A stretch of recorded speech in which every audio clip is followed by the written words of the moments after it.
In this video, I'll be giving you the best guide for completing the main Easter egg on the brand new Black Ops 6 Zombies map, Shattered Veil. Completion of the Shattered Veil Easter egg will reward the player with the PH Deadly Operator skin for Carver, which is based on the Pentagon Thief from Black Ops 1's 5, 2 animated calling cards, and 5,000 XP. Before you go into the game, if you're playing solo, I'd highly recommend running the Minor Augment extension for Ether Shroud, and if you're squatted up, add the Major Augment Group Shroud to that. Also, would recommend running Tribulagist on PhD Flopper because the map is really big and it's a necessity for the boss fight. For Gobblegums, the rare gums are actually the play, as I'd recommend Cashback, Shields Up, and Power Keg, but don't feel limited to those ones. If you have the OP ones, definitely go ahead and run them if you can spare them. The first step to the actual Easter egg is to repair the main elevator and get to Pack-a-Punch, which is guided, so simply follow the on-screen indicators. Once you have the elevator repaired, we'll need to craft all of the variants of the Ray Gun Mark II. You will need every single one of the 4, so if you already know how to do them, go ahead and skip ahead in the video. I have timestamps down below, but if you don't, just sit tight, we'll go over those. Once you're in the mainframe area, progress to round 10 and the Lab Technician zombie will spawn. Killing it will drop a floppy disk that you need to pick up and take to the East Foyer. Interact with the computer in the corner of the East Foyer, and the fax machine to the left of the computer will print out a Project Janus document. While this is happening, vermin and parasites will spawn alongside the zombie, so be careful while you wait it out. Once the document has finished printing, interact with it to reveal a message from Blanchard and look for a 4-letter word that's in all caps and take note of it. In my case, the word was worm. Now head to the nursery and look for the blackboard that's near the Tier 2 armor wall buy. You'll notice there's 6 clusters of letters scrambled on the board. You'll have to convert the amount of letters in the cluster to a number value.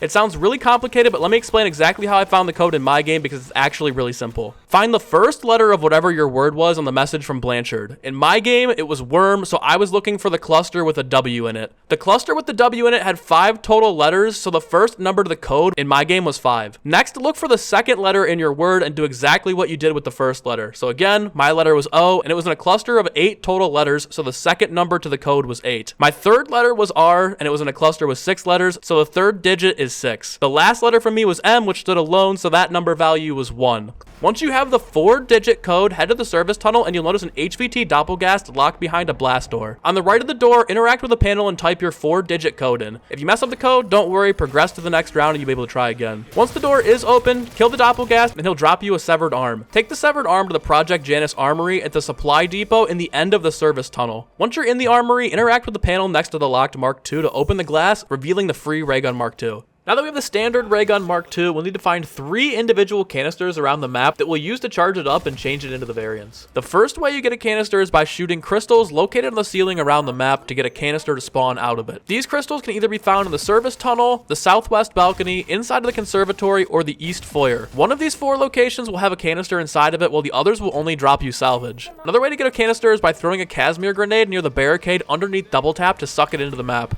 And the last way you get a canister is to look outside the map next to the Doppelgas cave near the service area. You'll notice 2 pipes labeled A and B. Head to the crafting table in the mainframe area, and to the left, you'll notice a giant cryopod with gas in it. To the left of that, you'll see either the letter A or B. Take note of the letter that's in your game and head back to the pipes. You now have to throw a tomahawk at the middle valve to make it leak gas. Then throw another tomahawk at the valve that corresponds to your letter. If done correctly, Sam will talk to you and you can head back to the container. Throw a Molotov at the cryopod and it'll blow open the glass, revealing a canister for pickup. The first Ray Gun Mark II variant we're going to be covering is the Ray Gun Mark II W. Once you've acquired an empty canister, take it to Shem's Henge. There's a canister holder machine at the top of the staircase where you can place it down. Once you do this, an abomination will spawn for every player that's in your game at the rock formation. Do not kill the abominations, this will fail the step completely. Once the abominations spawn in, you'll need to get them to use their mouth beams to shoot at 3 medium-sized Stonehenge rocks in that area. You'll know you've done this step successfully when the abomination beam hits the rocks and they begin to glow blue. Once they're glowing blue, you then need to have an abomination run into each of the rocks individually using its sprint attack. When an abomination does the sprint attack into the rocks, it will begin to float in the air. Once all 3 blue rocks are floating in the air, a lockdown percentage bar will begin, and you'll need to kill and survive until you complete the lockdown. You're honestly really just protecting the portal in the middle from the incoming vermin attack, but the zombies do kind of get hectic over here, especially if you're on a little bit of a higher round. After the completion bar finishes, the canister and the canister machine will be fully charged to the explosive canister. After picking it up, head to the supply depot where you'll find the Ray Gun Mark II crafting bench. Hold interact on the crafting bench with your Mark II to acquire the Ray Gun Mark II W. The next Mark II variant we'll be completing is the Ray Gun Mark II R. For this Mark II, you'll need to find 4 red ether plants that can be found in any of the outdoor POIs around the map. Only one spawns at a time, so unfortunately you'll have to run around the map one at a time. Once you find one of the red plants, throw a Semtex or explosive at it to guarantee a plant seed to drop from it. Again, you'll have to do this 4 times at 4 different plant locations that are at any of the outdoor POIs. Once you have 4 seeds, head to the observatory and place the canister down at the top of it. Now, individually place each seed down at a plant incubator. I'd suggest doing this one at a time because you'll have to protect each plant from zombie attacks as they grow, and it is pretty tough. If the zombies break the plants, just pick up the seeds and try again. After all 4 plants have fully grown, you can pick up the canister from the top of the observatory and head to the spawn area. Inside the garden pond, you'll find the crafting table for the Mark II-R.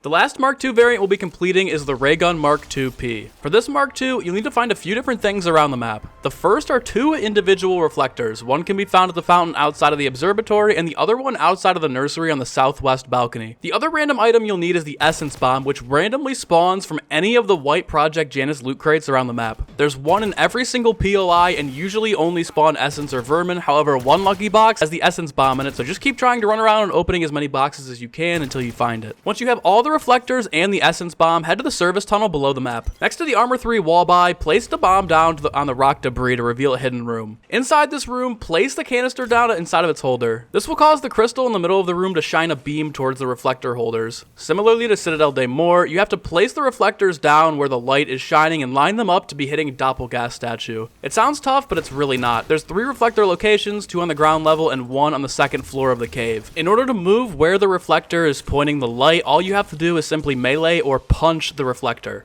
When you line up the light to a statue, punch the crystal to shoot a shockwave through the beam and into the Doppelgast. This will cause it to come alive, and after you kill it, you can do this again 2 more times, lining up the beam with the other 2 Doppelgast statues, punching the crystal, and then killing it after it becomes alive. Once you've destroyed all 3 statues, you can pick up the canister and take it to Richtofen's bedroom, where you can now craft the Ray Gun Mark II-P.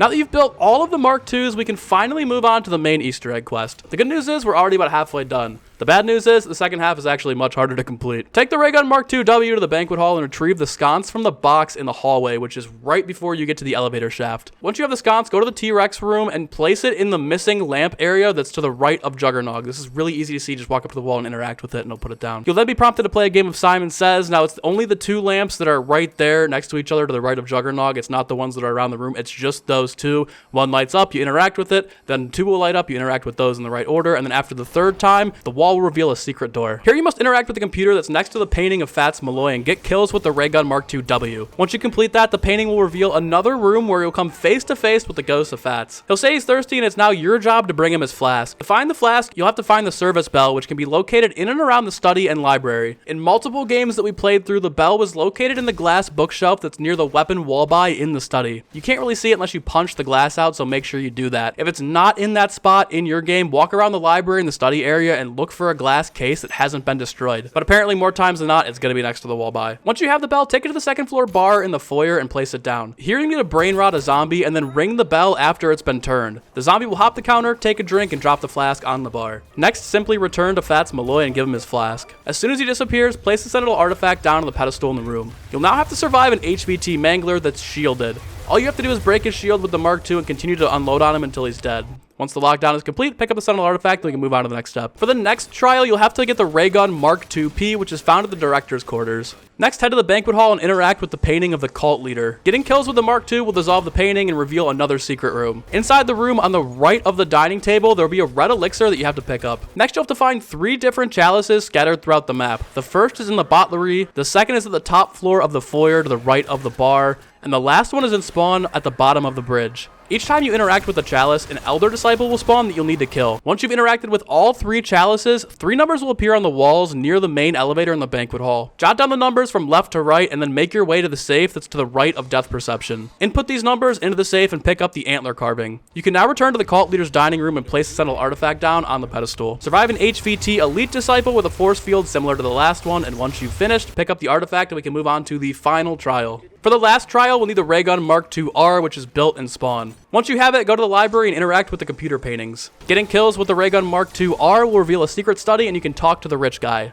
You'll now have to find 3 books that can only be seen while in Ether Shroud. The books can be found in the East Foyer and Study fireplaces, the second floor couch of the East Foyer or the table next to it, the tables and bar to the left side of the overlook near the dino, and there might be a few other spots to check in the library and study, but the books are really easy to find in this area as long as you're in Ether Shroud. Once you have all 3, return to the portal library and you'll notice there's now 3 glowing books on the bookshelf. If you go outside the portal, there will be 3 glowing books on the bookshelf directly across from the portal. So just walk inside to activate the next step and then walk back outside into the main library. Once you're in the actual library itself, you'll notice that there's 3 books glowing on that bookshelf. I hit the middle one first, the right one second, and the left one third, which revealed the secret room. However, I gotta be honest, I tried to reverse engineer this step for like 30 minutes to understand how the signs correlate to the ones that are on the books in the portal room, and I honestly couldn't figure out the pattern, but if you simply interact with the book and it glows, you hit the right one. Just do that until you get 2 in a row that glow, and then the third one will obviously always work and finish things up. We'll figure out the actual method and pin it in the comments below, but honestly, brute forcing it takes like 10 seconds. So again, just walk up to a book. If it glows, you know that's the first one. If you hit the next one and that glows, then that's obviously the second one. But if it doesn't glow, then go hit the other book and you'll be good to go with the last one too. Anyways, after you've brute forced the books, pick up the nuclear inspection report from the secret room and then place the Sentinel artifact down on the pedestal in that portal room. You'll have to survive an amalgam trial just like the last 2, and once you've completed it, you can pick up the artifact and get ready for the main boss fight. Before you go into the boss fight, I'd of course recommend getting a weapon to pack 3, a legendary rarity, stock up on gums like Shields Up, Idolize, Cashback, Free Fire, Power Keg, even near-death experience. I'd also recommend picking up Casimir's and definitely the hand cannon score streak because it came in clutch. Once you're completely kitted out, interact with the button that's in front of Sam in the mainframe chamber to initiate the boss fight. After a lengthy cutscene, you'll arrive in the boss fight arena. Here you'll be going up against the undead Z-Rex. The boss fight is pretty similar to the Guardian, minus having to do copious amounts of damage to break armor before dealing actual damage. His critical spots are always his eyeballs and his sides whenever they light up with acid. Occasionally he'll stop to spit acid when he opens up his mouth, which allows you to do extra crit damage. His attacks can range from ground stomp to spitting acid circles on the ground. Now there are 4 total phases of the boss fight where he chases you around and you simply just have to keep doing damage to him. In between stages, he'll jump to the top of the crater and spit acid down. When he does this, go to the opposite side of the arena and deal with the super sprinter zombies that are pushing you. As each phase progresses, the dino becomes more aggravated, but if you keep sliding and moving, you'll really have no problem taking him down. The hand cannon comes in clutch if you want to deal some extra damage to him at his crit spots. Idolize cloaks you from the zombies, but not the Z-Rex, so you'd really just be using Idolize to distract yourself from the zombies, but not the dino. However, Ether Shroud does hide you from both the zombies and the Z-Rex, so it was really nice to use that as a last resort when I actually needed to, or when I was low on health. After all 4 stages are complete, the cutscene will play, and you'll have completed the Shattered Veil Easter egg. If you enjoyed this short tutorial, be sure to drop a like and subscribe for more Black Ops 6 Zombies content. Have a good one, stay safe, stay hydrated, peace.